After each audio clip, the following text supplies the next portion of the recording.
అంటే రేపు ఏ ప్రభుత్వం వచ్చినా అందరి మీద క్యాబినెట్ డెసిషన్స్ అన్నిటి మీద కేసులు పెట్టే అవకాశం ఉంటుంది. ఒకవేళ దీన్ని సుప్రీంకోర్టు సమర్థిస్తే భవిష్యత్తులో అన్ని ప్రభుత్వాలు ఏ ప్రభుత్వం అంటే ఇప్పుడు మీరు అనేది ఏంటంటే ఏబిఎన్ చెప్పేది ఏంటంటే క్యాబినెట్లో చేసినటువంటి నిర్ణయాన్ని చంద్రబాబు నాయుడు గారు అమలు చేశారు. సో దాన్ని మీరు తప్పుపడుతున్నారు అనేటువంటి అభిప్రాయాన్ని మీరు వ్యక్తపరుస్తున్నారు.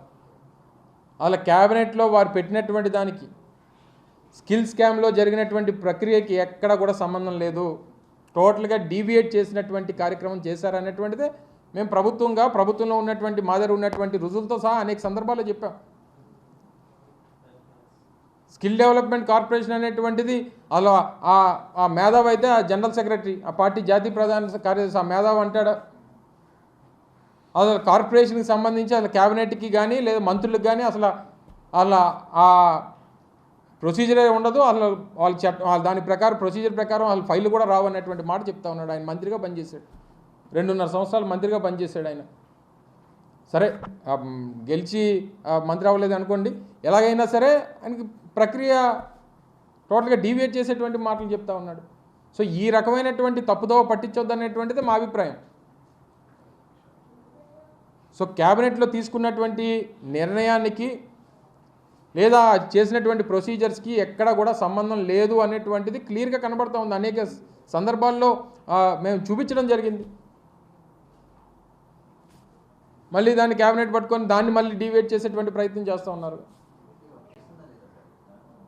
వర్తించదని చెప్పి కోర్టే చెప్తుంటే మళ్ళీ నన్ను అడుగుతున్నాను. సరే ఏదేమైనప్పటికీ ఇద్దరులేని అదే చెప్పాను కదా, ఒకరు వర్తిస్తుందన్నారు, ఒకరు వర్తించదన్నారు. కాకపోతే జరిగినటువంటి ప్రక్రియ రిమాండ్కి తీసుకోవడం కానీ లేదా విచారించడం కానీ లేకపోతే ఆయన్ని జైల్లో పెట్టడానికి సంబంధించి ఇద్దరు కామన్గా వారు అంగీకరించారు. 17A అనేటువంటిది అసలు నీకు ఈ జరిగినటువంటి అవినీతికి నీకు సంబంధం లేదనేటువంటిది కాదు కదా 17A కేసు. 17A అనేటువంటిది ఇట్స్ ప్రొసీజర్కి సంబంధించినటువంటి దాని మీద వేసినటువంటి కేసు అది. అది చంద్రబాబు నాయుడు గారికి ఈ కేసుకి స్కిల్ స్కామ్కి సంబంధం లేదనేటువంటిది ఆ సెక్షన్ కానీ లేకపోతే ఆ కేసు మీద వేసినటువంటిది స్కాష్ కాదు కదా. సో దాన్ని ఎందుకు వాళ్ళు పూర్తిగా కేసుకి దీనికి ఎందుకు ముడి పెడుతున్నారు అనేటువంటిది మా అభిప్రాయం. ఎందుకు మీకెందుకు గౌరవపడుతుంది, మీరెందుకు గౌరవపడుతున్నారు? నాకు లేని గౌరవం మీకెందుకు? 3 కాకపోతే 4, 4 కాకపోతే 5, లేకపోతే వాళ్ళు సీట్ లేకపోతే పార్టీకి పనిచేస్తారు. మొదటి నుంచి చెప్తున్నాను కదా, మీకెందుకు నా గురించి గౌరవం? మీకు